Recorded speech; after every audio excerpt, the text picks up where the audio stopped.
Hello प्यारे दोस्तों, the law friends की the national highway safety ordinance की सीरीज में खुश आमदीद। इस लेक्चर में हम इस आर्डिनेंस का 31 सेक्शन से लेकर 35 सेक्शन तक डिस्कस करेंगे। तो ये चैप्टर नंबर 3 है। 31 सेक्शन अपील्स। अपील कैसे की जाती है और कब की जाती है अपील? तो वो गाड़ी का मालिक, वो ओनर जो चाहता है, जो समझता है कि मेरे से इंसाफ नहीं हुआ है, मुझे इंसाफ मिला ही नहीं है, वो एग्रीव्ड है किस चीज़ से? Refusal to register a road vehicle made under section 23। अगर 23 जो इस आर्डिनेंस का सेक्शन है जिसमें रिफ्यूज़ल टू रजिस्टर है, अगर रजिस्टरिंग अथॉरिटी रिफ्यूज़ करती है, जो रीजंस दिए गए हैं 23 सेक्शन में, उसके मुताबिक or by an order of suspension or cancellation of registration made under section 29 और सेक्शन 30। 29 सेक्शन या 30 के मुताबिक अगर कैंसिलेशन या जो सस्पेंशन ऑफ रजिस्ट्रेशन है उससे उसकी रिफ्यूजन हुई है, or to issue a certificate under subsection 1 of section 34 or by an order of cancellation of the fitness certificate made under subsection 3 of section 34। या 34 का जो सबसेक्शन 1 है उसके तहत अगर इशू ए सर्टिफिकेट वो नहीं किया गया है, इशू सर्टिफिकेट, या जो फिटनेस सर्टिफिकेट है जो सबसेक्शन 3 34 का जो सबसेक्शन 3 है उसके तहत अगर उसको फिटनेस सर्टिफिकेट नहीं मिला है, उससे रिफ्यूजन हुई है, तो इस कंडीशन में 30 दिन के अंदर जिस डेट पे उसने नोटिस लिया है, रिसीव किया है, उसके बाद 30 डेज के अंदर वो अपील दायर कर सकता है। उस अथॉरिटी के खिलाफ जो भी प्रिस्क्राइब्ड वे होगा उसके तहत अपील दायर करेगा। Subsection 2, the appellate authority shall give notice of the appeal to the original authority and after giving opportunity of being heard to the original authority and the appellant authority personally or by pleader pass such orders as it may think fit।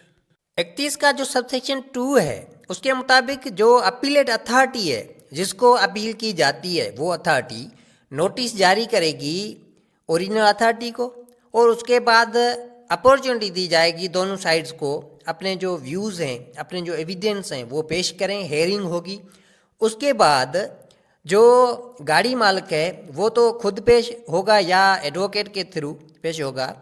तो after hearings जो appellate authority है वो जैसे ही fit लगेगा, सही लगेगा कि वाकई इस गाड़ी मालिक से ज़्यादती हुई है, इसका जो हक है वो छीना गया है, तो वो अपीलेट अथॉरिटी फैसला करेगी, फिर किसके भी साइड में हो।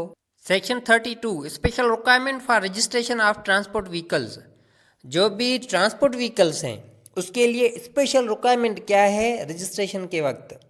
उसका जो 32 का जो सबसेक्शन 1 है, a registering authority shall refuse to register a transport vehicle other than a motor cab unless the application for registration is accompanied by a document in form H as set forth in the first schedule signed by the maker of the vehicle or an assembler duly authorized by the maker in this behalf stating the maximum laden weight and maximum weights for which the vehicle is and the several axles are designed।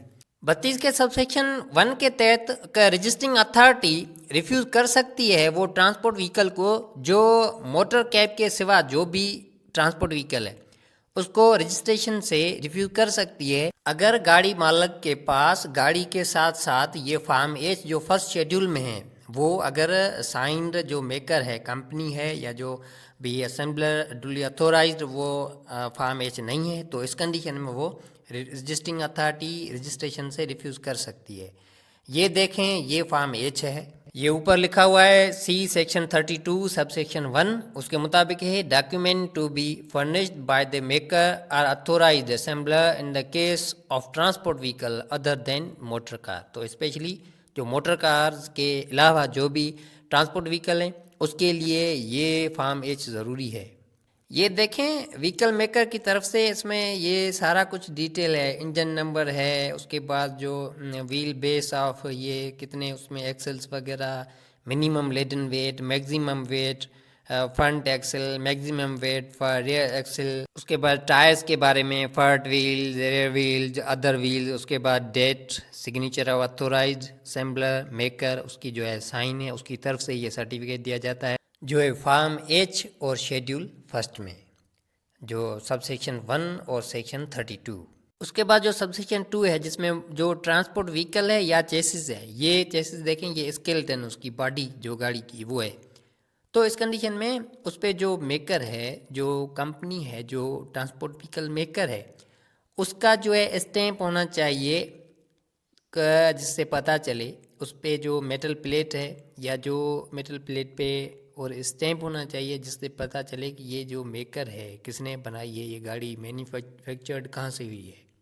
या अगर उस गाड़ी में ऐसा जब उसमें changing की जाती है, मॉडिफिकेशन की जाती है, एडिशन की जाती है, कोई भी पर्टिकुलर जो उसका कोई भी पार्ट है वो अगर ख़राब हो जाता है जिसके वजह से उस पर दोबारा उस पर नया जो है पर्टिकुलर वो लगाया जाता है, तो उस पर भी चाहे वो सेम कंपनी की हो या और किसी कंपनी की हो, उस पर भी जो है वो स्टैंप होना चाहिए जिससे पता चले उस प्लेट से कि ये जो स्पेसिफिक पर्टिकुलर है ये कहाँ से मैन्युफैक्चर हुआ है। Section 33 special particulars to be recorded on registration of transport vehicle.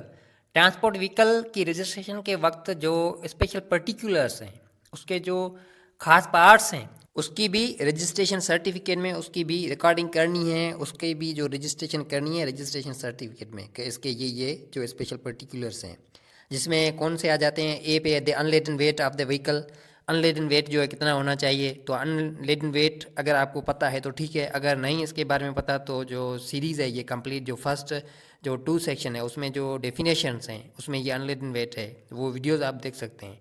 उसके बाद जो नंबर बी है, the number nature and size of the tyres attach to each wheel. हर व्हील में जो टायर है उसकी साइज़, उसका जो नंबर, वो सारा उसमें अटैच करना है, रजिस्ट्रेशन सर्टिफिकेट में रिकॉर्ड करना है, लिखना है। ये सारी कंडीशंस मोटर कैब के लिए नहीं है, उसके अलावा जो भी ट्रांसपोर्ट व्हीकल्स हैं उसके लिए हैं। मोटर कैब जो है उसको इस तरह हासिल है। अनलेडन और टायर साइज वगैरह के बाद जो सी में है कि laden weight of the vehicle, उसकी भी रजिस्ट्रेशन होगी। Axle weight pertaining to the several axle thereof, उसमें जो भी एक्सल का वेट है उसका भी दर्ज होगा। उसके बाद ये भी देखा जाएगा, ये भी उसमें रजिस्ट्रेशन होगी कि ये जो गाड़ी है ये किसके इस्तेमाल के लिए होगी, पैसेंजर्स के लिए, सिर्फ ही पैसेंजर्स के लिए होगी या उसके साथ साथ जो है साजो सामान के लिए भी होगी या सिर्फ साजो सामान के लिए इस्तेमाल होगी। मीन्स उसकी कंडीशंस लिखनी होगी। ये पैसेंजर्स के लिए है तो कितने पैसेंजर्स के लिए है, कितने पैसेंजर्स उसमें जो बैठने चाहिए। अगर साजो सामान के लिए होनी चाहिए तो कितना उस पर जो है लोड रखा जाए, उस पर उठाया जाए। Section 34 certificate of fitness of transport vehicles. तो ट्रांसपोर्ट व्हीकल्स के लिए जो फिटनेस सर्टिफिकेट है वो भी लाजमी है। तो सब सेक्शन 1 के तहत subject to the provisions of section 35 a transport vehicle shall not be deemed to be validly registered for the purpose of section 18 unless it carry certificate of fitness in form I as set forth in the first schedule. तो first schedule में जो form I है उसके सिवाय just section 18 की जो provision है, section 18 जिसमें है कि रजिस्ट्रेशन ऑफ व्हीकल, वो कोई भी गाड़ी विदाउट रजिस्ट्रेशन आपको किसी भी हाईवे या मोटरवे या किसी भी रोड पे चलाना ममनू है। तो सिर्फ 18 सेक्शन का होना ये 35 सेक्शन के लिए काफ़ी नहीं है। तो ये ज़रूरी है 35 सेक्शन की प्रोविजन अगर सब्जेक्ट करनी है, उसको इस्तेमाल करना है तो ये ज़रूरी है कि सर्टिफिकेट ऑफ फिटनेस भी हो। उसके सिवाय चैप्टर नंबर 4 में जो भी रिक्वायरमेंट्स हैं वो भी होना लाजमी है। तो दोस्तों ये है फॉर्म आई जो ऊपर दिया गया है, section 34 sub section 1 and section 39 certificate of fitness for transport vehicles. तो ये सर्टिफिकेट है जिसमें इसके साथ साथ एफिडेविट भी है। उसके बाद जो सब सेक्शन 2 है जिसके तहत subject to the provisions of sub section 3, इसका जो सब सेक्शन 3 है वो 1 साल के लिए वैलिड होगा इन कंडीशन उस पर अगर शार्टर पीरियड कोई लिखा ना हो जो कम से कम 6 मंथ्स है। 6 मंथ्स से कम वो वैलिडिटी उसकी नहीं होगी जो फिटनेस सर्टिफिकेट है उसकी।